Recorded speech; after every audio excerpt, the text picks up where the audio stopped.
This is our first paycheck of our magic month of May, and I know we do things a little different, but that's okay. Things don't have to be all the same as every other budgeter. For us, the first paycheck of the month always includes the first because that's when the majority of our bills are due. So that is where we start, and we're going to start with our handy dandy little Post-it, which is where we break down the inflow so that we can make sure all the numbers add up. So we're just going to go with his inflow at the top, and then her inflow, which is mine, at the bottom here. And hi, I'm Bo. We are trying to pay off $68,000 worth of debt and buy a house so we can have some kind of financial stability for me, my fiance Win, and his 3 kids. We're doing that one paycheck at a time, and this is going to be our last kind of regular pay period before the chaos ensues of us buying this house and moving. And this is going to be like our reliable paycheck. So for this pay period, we actually know what our paychecks are going to be. So that's $1,382 for him and $1,510 for me. Plus, he has other inflow of $1,110, and then I have other inflow of $76. Okay, so that is what our amounts are going to be. So let's see. So $1,382 plus 1,110 is $2,492 for him.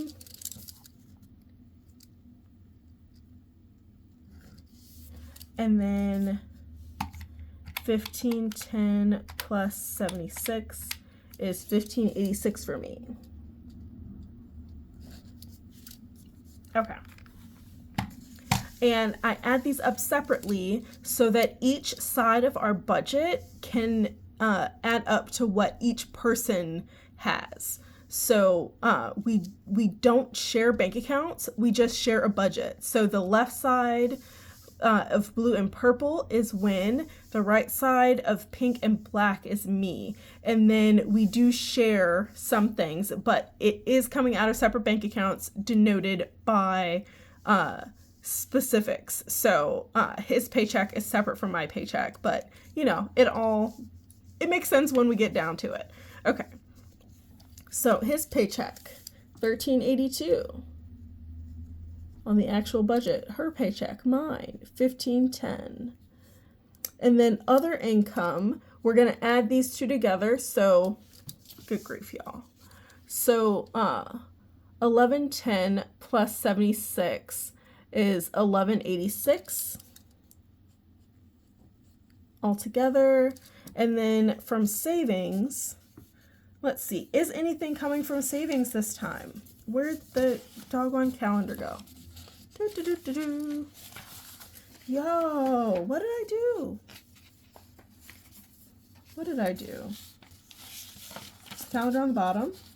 Calendar's on the bottom, of course it is. Okay, so nothing is coming from savings in this pay period. Nothing planned is coming out of savings in this pay period. Okay, so that's good. So let's just add up what this all adds up to. So we have $1,382 plus 1,510 plus 1,186 is 4,078. So that is what we're working with. And we are not investing right now. That's not where we are in our journey, unless you count buying this house, which some people would, some people wouldn't. And then we go to his spending. So for his spending, what do we have here? Just based on the dates here, we have rent is coming out once, so that's $1,350. And kid bills, we have, for kid bills, we have 40 and 40, and then the 103 here. So 183. And then internet is not this pay period. Some collections, nope. Nope. Nope. The heating bill is coming out.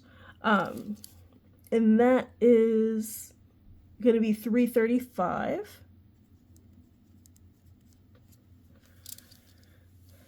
And I'm just going to put the date here because it's not going to be the date that it's budgeted, and I already know. So that's actually April 22nd when that's coming out for $335. And then student loan is during this pay period, and that's $31. And then the electric bill on the calendar here, it does say the 25th. That's when it's normally like somewhere in that vicinity, but I checked the bill and it's actually going to be May 5th. No, May 2nd. So it's going to be the next week on the next Friday. So I'm just going to write 5/2 just as a reminder, but this is not going to be during this pay period because this pay period ends on the 1st. So we're just going to put that there just as a reminder that it's not coming out yet. And then adventure is going to be 20 as usual, and then miscellaneous 50. And that's Wynn's little spending money. So let's add this all up and hope the numbers math. So we have 1350 plus 183 plus 335 plus 31 plus 20 plus 50. Is 1969.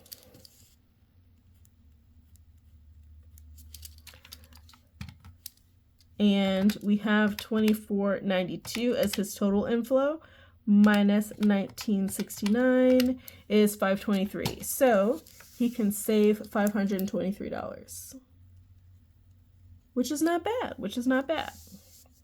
Okay, so his priorities, according to the month here, as we're referring to the monthly budget, his priorities are wedding fund first, gifts second, kids 3 and 4, because that's kids clothes and furniture and kids back to school put together, and then summer pay is 5.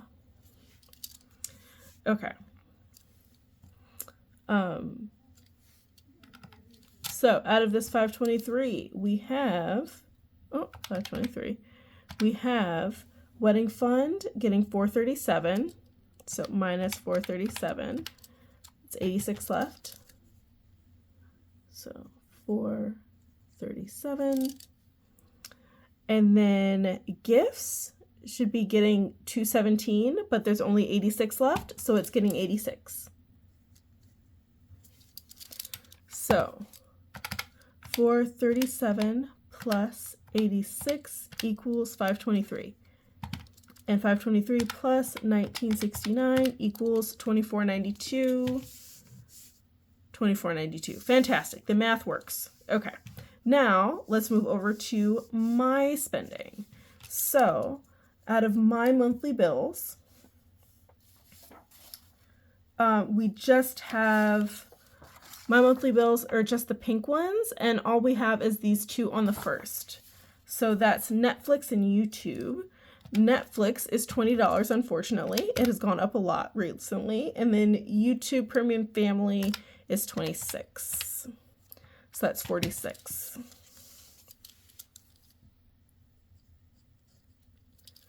Okay. And then his debt is not getting anything right now. Dining out, we're doing the usual 30 here. And let's refer, good grief, where'd the template go? Yo, what did I do? Here it is. Okay, found it. Okay, so template, we're just gonna kind of go down the line here. So, $30 for dining out, then $260 for groceries in bulk, and then 60 for transportation, and 80 for health, and then home shopping is 30, birthdays is 5, and I know it's kind of a small amount for birthdays, but I'm only buying birthday gifts for 2 people. That's it.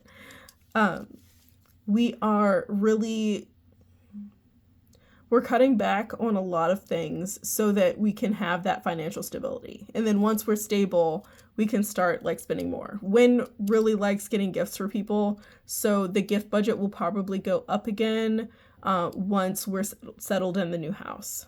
Then clothing and shoes gets 50, pet care gets 15, and personal and alphabet get 100. So let us see what that all adds up to. So we have 46 plus 30 plus 260 plus 60 plus 80 plus 30 plus 5 plus 50 plus 15 plus 100. 676. Fantastic. Now, my total inflow is 1586. So, 1586 minus the 676 is 910. So that's how much I have to save.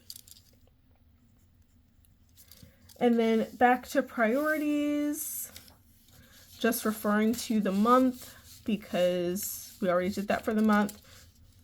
Christmas number 1, moving number 2, insurance number 3. So Christmas is 1, moving is 2, insurance is 3.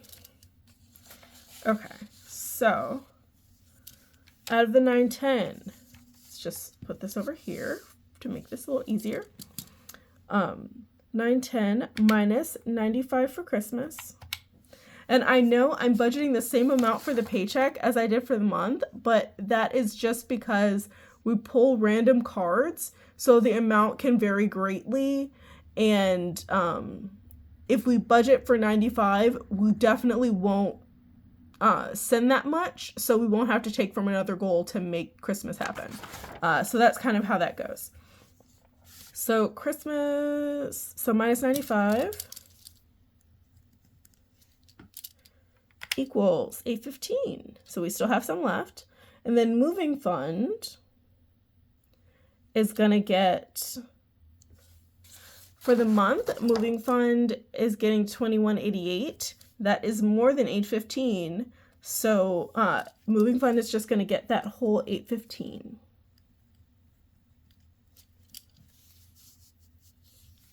So 815 plus 90, good grief. Okay. 815 plus 95 equals the 910, right? So that's how much is saving, plus 676, which is my spending, equals 1586.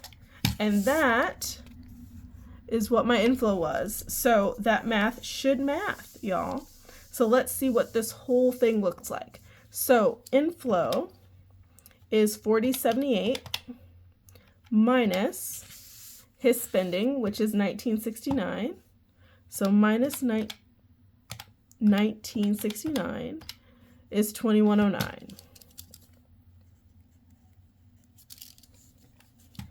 Minus the 523 that he's saving is 1586.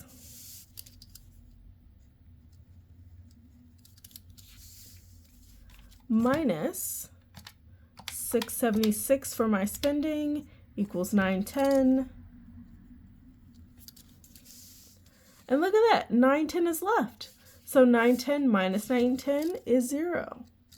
And we're not budgeting anything taken from savings this time. So that is a zero-based budget, which of course does not mean our bank accounts are at 0. It means that every dollar gets a job in this budget. And as Wynn loves to say, budget breeds broke every day. Every time. every day. Girl, y'all, how did I already space out on that? Any case, this is our paycheck. This is actually, it feels pretty good. Like we get to save this time, which is always kind of like iffy on the first paycheck of the month. A lot of times women in particular can't save on the first paycheck of the month because so many big bills come out on that day. Well, on the first, so, or around that time. So like this feels really good. We're making up for this short paycheck with the other income that he had, which was, actually, let's show you if I can find it.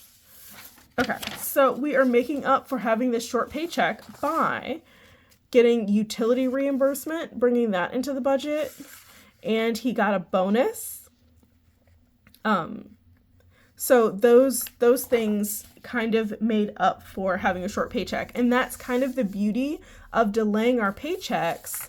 It's part of why I thought it was important to delay our paychecks, so that we can kind of make up for the short paycheck months. Instead of like scrambling to get money, we can use the extra money that we got from other sources to kind of pad it out and make the numbers work still. So this is our version of financial stability. Let us know in the comments, what's your version of financial stability? Like, what would make you feel more comfortable with, let's say, a variable income where you can't always count on how much your paychecks are going to be? Let us know in the comments. I love you. I appreciate you. Never forget that you deserve financial stability, and I hope you have a great day on purpose. Bye.